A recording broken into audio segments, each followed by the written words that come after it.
नमस्कार, विंध्या टाइम्स में आपका स्वागत है और आपके साथ मैं श्रेया हाजिर है। आज के बुलेटिन की खबरों के साथ नजर डालते हैं पहली खबर पर। रीवा जिले में कई थाने के पुलिसकर्मी कोरोना संक्रमण की गिरफ्त में आ चुके हैं। कोरोना का खतरा कोरोना वॉरियर्स पुलिसकर्मी डॉक्टर के लिए मुसीबतों का सबब बनता जा रहा है। यही कारण है कि मध्य प्रदेश पुलिस मुख्यालय ने पुलिस कर्मचारियों के लिए जारी की गई कोरोना गाइडलाइन के पालन हेतु कड़े निर्देश जारी किए हैं। पुलिस हेडक्वार्टर ने सभी जिलों के एसपी को निर्देश किया है कि वह अपने अधीनस्थ सभी कर्मचारियों से गाइडलाइन का पालन सुनिश्चित करवाएं। गाइडलाइन का सबसे सख्त पहलू यह है कि कोई पुलिस कर्मचारी किसी भी स्थिति में अपनी पदस्थापना की जगह छोड़कर कहीं नहीं जा सकता, अवकाश में भी नहीं जा सकता है। यहाँ तक कि कोई भी पुलिस कर्मचारी को बाहर जाने की अनुमति नहीं दी जाएगी।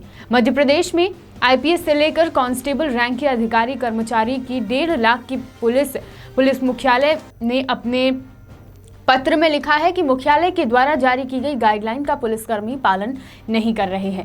साथ ही वह अपने घर जाते समय नियमों का पालन नहीं करते। ऐसे में संक्रमण फैलने का खतरा और भी बढ़ सकता है। पुलिस के कार्यस्थल पर ही नहीं बल्कि उनके परिवार में भी संक्रमण फैलने का खतरा हर समय बना रहता है।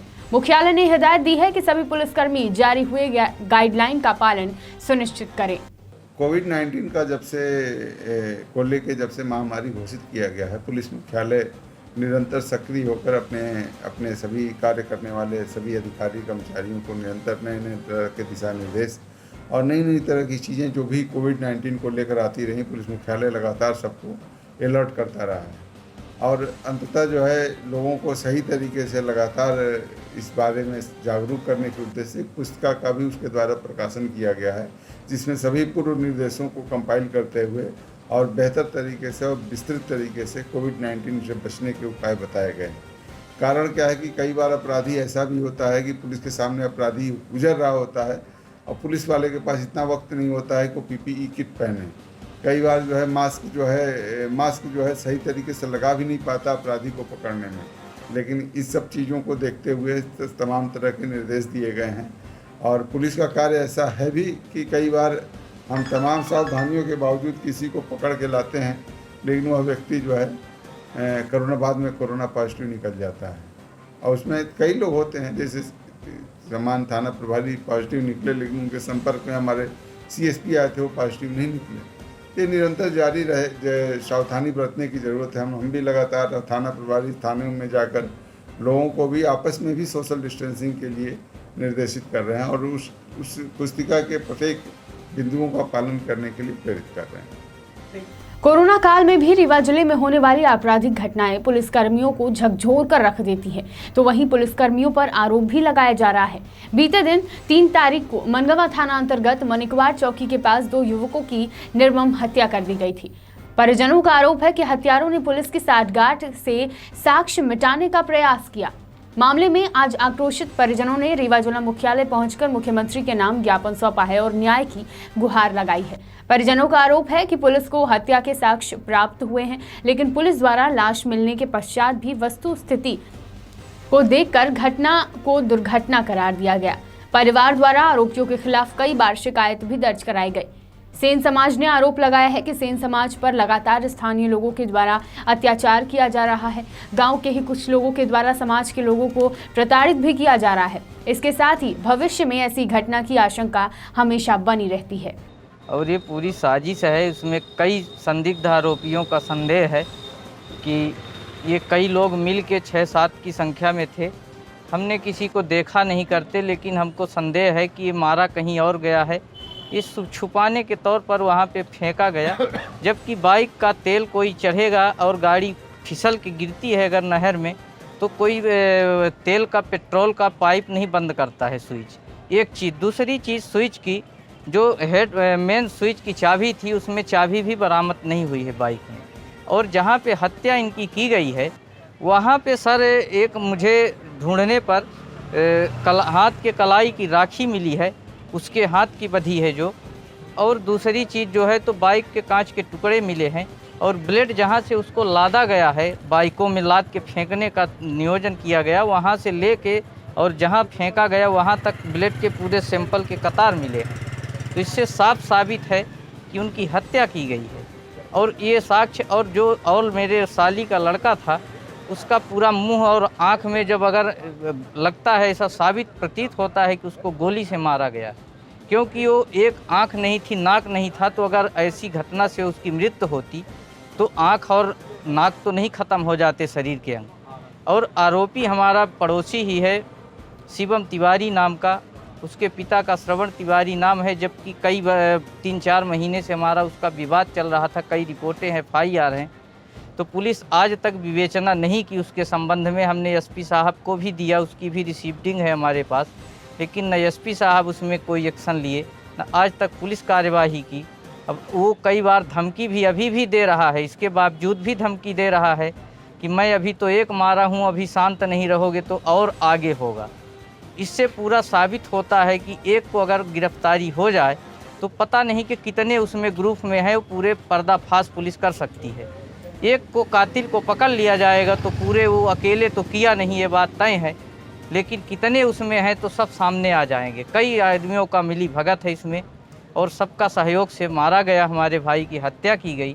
और हम सबको मारने की चैलेंज कर रहे हैं, एक का नहीं। और उसके मामा जो है तो कुलगामा थाना में कौन से पद पर हैं, सतना जिले के, हम नहीं जानते हैं। पुलिस विभाग में मतलब कौन से पद पर हैं ये हम नहीं जानते हैं, लेकिन उनका प्रशासनिक विभागीय दबाव है, इसलिए पुलिस उल्टा हमारे उसके ऊपर, एक के ऊपर मुकदमा, हमारे 3 भाइयों का जिसका मर्डर हुआ उसके ऊपर भी न्यायालय में चालान पेश होना है। हम लोग 2 लोग अपनी जमानत कराए, उसको नाबालिग था तो बाल न्यायालय में पेश नहीं किए, डायरी नहीं लाए पुलिस, अभी उसकी हत्या हो गई रक्षाबंधन के दिन। हम सुबह दूसरे दिन जानकारी हुई, सुबह जब खोजबीन करने गए तो वहीं घर से हमारे दूर 1 किलोमीटर नहर में दोनों मृतक पाए गए। अच्छा, वो घर में किन रहा है पहले? इसके एसपी साहब ने बोले हैं, पूरा भरोसा दिए कि आप निश्चिंत रहिए, हम आपकी उचित कार्यवाही करेंगे, उसकी जांच करा रहे हैं, जो भी तथ्य सामने आएगा दोषियों को बख्शा नहीं जाएगा। लेकिन हमारी एसपी साहब से मांग है कि एक भी उसके संदिग्ध आरोपी को भी अगर गिरफ्तार किया जाता है जो उसके साथ चलते हैं रातों दिन, तो उससे भी बहुत कुछ बातें खुलासा पुलिस कर सकती है। लेकिन पुलिस शंका के दायरे में, ठीक है मुकदमा नहीं कायम कर सकती, लेकिन शंका के दायरे में जो हम परिजन बता रहे हैं तो उसको पुलिस को पकड़ने का, एथराइज पूछताछ करने के लिए पावर तो पुलिस विभाग को है। ऐसा तो नहीं है कि पुलिस पकड़ नहीं सकती। रिपोर्ट होने पर तो पुलिस पकड़ सकती है, गवाही ले सकती है, ठीक है। आज तक मध्य प्रदेश शासन द्वारा हाल ही में जेल विभाग में जेल प्रहरी के पदों पर भर्ती की विज्ञप्ति निकाली गई, जिसमें कुल पदों की संख्या 226, वो भी ऑल इंडिया लेवल पर है। इस प्रक्रिया का विरोध मध्य प्रदेश युवा बेरोजगार संघ द्वारा किया गया और विज्ञप्ति में संशोधन की मांग की गई है और संबंधित ज्ञापन प्रदेश के मुख्यमंत्री के नाम सौंपा गया है। युवा बेरोजगार संघ द्वारा ज्ञापन सौंपते हुए कहा गया कि वह इस प्रक्रिया का विरोध करते हैं। अन्य राज्यों का कोटा 100% है, जो एक प्रकार से निंदनीय फैसला है। अन्य राज्यों में तृतीय व चतुर्थ श्रेणी के शासकीय विभागों के पदों पर मध्य प्रदेश जैसी ओपन भर्ती नहीं होती है। अन्य राज्यों में हाई स्कूल की मार्कशीट अनिवार्य होती है और बेरोजगार संघ की मांग है कि इस प्रकार की प्रणाली मध्य प्रदेश में भी लागू की जाए। इससे संबंधित ज्ञापन आज मध्य प्रदेश युवा बेरोजगार संघ द्वारा ज्ञापन सौंपा गया है। मेरी मुख्य मांग है, हमारे संघ की जो है, जेल प्रहरी मध्य प्रदेश में जो वैकेंसी आई है, एक तो संख्या में बहुत कम है, देखने में हास्यप्रद लगती है। दूसरी बात कि यहाँ ओपन कर दिया गया है, ऑल इंडिया कर दिया गया है और अदर देशों के लिए जैसे नेपाल है वहाँ का भी इन्होंने निवास मांग लिया। जबकि अन्य राज्यों में जैसे हमारे ज्ञापन में सबमिट है छत्तीसगढ़ का, जिसमें साफ साफ लिखा है कि वहाँ के, आप देखिए, आप वहाँ के आवे छत्तीसगढ़ का मूल निवासी होना अनिवार्य है और 10th और 12th जो वहाँ के बोर्ड की जो अनिवार्य मार्कशीट उन्होंने की है। उत्तराखंड का आप देख ही रहे हैं, उत्तराखंड का भी मूल और स्थायी निवासी होना अनिवार्य है। हम कई बार यहाँ ज्ञापन दे चुके हैं मध्य प्रदेश युवा बेरोजगार संघ के बैनर तले, लेकिन अभी तक मुख्यमंत्री और हाँ मंत्रिमंडल में जो है उनके कान में जू तक नहीं हिल रही है। मैं तो विपक्ष को भी कहूँगा कि आप भी सामने आए, हमारी वेदनाओं को समझें। एक तो इतनी सी संख्या में आप दे रहे हैं वैकेंसी, दूसरा आप ऑल इंडिया लेवल का कर रहे हैं। यहाँ की युवाओं के साथ कितना बड़ा छलावा है। मैं आप लोगों के माध्यम से, क्योंकि आप लोग चौथे स्तंभ हैं इस देश की। आप लोगों के माध्यम से कहना चाहूँगा और बहुत बहुत निवेदन करना चाहूँगा संघ के माध्यम से कि आप इन बातों को रखें। एक बात और मैं बता देना चाहता हूँ आपके माध्यम से, कई ऐसे वरिष्ठ समाज सेवी हमसे जुड़ चुके हैं जो हमारी मांगों को लगातार उठा रहे हैं। जैसे ये महामारी चल रही, हमारे भाई चाहे जयराम हो, विशाल भाई हो, भाई ये हो, हमारे ये भाई हो, कितनी मजबूरी से दूर दूर से निकल के यहाँ रीवा कम से 100 किलोमीटर से जा के यहाँ रीवा आते हैं ज्ञापन देने, लेकिन सरकार आज तक नहीं सुनती इन बातों को। सरकार युवाओं को सिर्फ एक फुटबॉल समझती, इधर से मारो उधर, उधर से मारो इधर। तो सरकार के संज्ञान में आए और मुख्य मांग हम लोगों की ये है कि आप यहाँ का मूल निवास, जो रोजगार पंजीयन होता है मूल निवास, ऐसी व्यवस्था करिए मूल निवासी यहाँ के हों और 10th और 12th मध्य प्रदेश के किसी भी बोर्ड से वो किए हों। बस यही हम सबकी मांग है और सभी वैकेंसियों में मांग आपकी पूरी नहीं होती तो रीवा पुलिस अधीक्षक राकेश सिंह के निर्देशानुसार रीवा पुलिस अपराधियों पर नकेल कसने के लिए ताबड़तोड़ कार्रवाई कर रही है। रीवा शहर के बिछिया थाना की पुलिस ने एक अपराधी को रंगे हाथ देसी कट्टा एवं जिंदा कारतूस के साथ गिरफ्तार किया है। थाना प्रभारी जगदीश सिंह ठाकुर ने मीडिया को जानकारी देते हुए बताया कि पुरानी रंजिश के चलते आरोपी सूरज प्रसाद प्रजापति देसी कट्टे के साथ घूम रहा था। मुखबिर की सूचना पर पुलिस ने देसी कट्टे व एक जिंदा कारतूस के साथ आरोपी को गिरफ्तार किया। वहीं पुलिस के द्वारा घेराबंदी कर आरोपी को गिरफ्तार किया गया है। पुलिस के द्वारा बताया गया कि आरोपी ने बंदूक को लोड करके रखा हुआ था। आरोपी पुरानी रंजिश के चलते किसी को मारने की फिराक में था, लेकिन पुलिस ने मुखबिर की सूचना पर आरोपी को तत्काल गिरफ्तार कर लिया। बताया जा रहा है कि आरोपी के भाई का 1 माह पहले मर्डर हुआ था। उसी का बदला लेने के लिए आरोपी ने कट्टे का इस्तेमाल किया। यही नहीं, आरोपी ने हवा में फायर भी की, तब वहां काफी भीड़ लग गई। थाना प्रभारी ने बताया कि आरोपी पुलिस को देख भागने की फिराक में था। पुलिस मामले की जांच कर रही है। 6/8/20 को शाम करीब 7 बजे के आसपास एक सूरज प्रजापति हमारे चिरवा कॉलोनी में रहता है। वो अपने पिता के बुलाए अनुसार जो है खेत जा रहा था। दौरान रास्ते में एक व्यक्ति जो आपका प्रीतम रावत है वो मिला और पुरानी रंजिश के कारण जो है उससे गाली गलौज करने लगा। और गाली गलौज के दौरान ही उसने ये बताया कि मेरे भाई को तुमने 1 साल पहले मार दिया है, और उसी रंजिश को लेके इसने जो है गाली गलौज किया। गाली गलौज के दौरान जो है इसने कट्टा निकाला अपने पास से और सूरज प्रजापति को फायर कर दिया। फायर करने की सूचना जैसे ही हमें मिलती है तो हम लोग यहाँ से अपने हमराही बलों के साथ जाते हैं।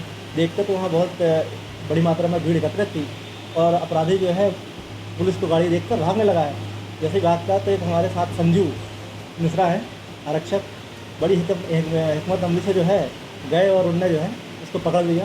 और चूँकि लोडेड पिस्टल की बहुत रिस्की काम था और बहुत ही सराहनीय काम था आरक्षक का, जिसने पकड़ा और लाके आरोपी जो हमने थाना बंद किया है। रीवा एसपी राकेश कुमार सिंह ने जब से रीवा की कमान संभाली है तब से उनकी पहली प्राथमिकता जिले में आपराधिक घटनाओं पर अंकुश लगाना तो है ही, इसके साथ ही पुलिस अधीक्षक कानून व्यवस्थाओं को कायम करने के लिए एक थाने से दूसरे थाने में पुलिस कर्मियों का तबादला भी कर रहे हैं। इसी क्रम में रीवा सिविल लाइन थाने में पदस्थ एसआई अनुराग अवस्थी, जो सिविल लाइन थाने में पदस्थ थे, अब उनको शाहपुर थाना की कमान सौंप दी गई है। सिविल लाइन थाना प्रभारी अनिमेश द्विवेदी ने अनुराग अवस्थी को अपने स्टाफ के साथियों के साथ माला पहनाकर एवं मिठाइयां बांटकर उनको बधाई और शुभकामनाएं दी और अनुराग अवस्थी ने सभी का आभार व्यक्त किया। विंध्य की तमाम खबरों के साथ कल फिर हाजिर होंगे। देखते रहिए विंध्या टाइम्स। बहुत बहुत धन्यवाद।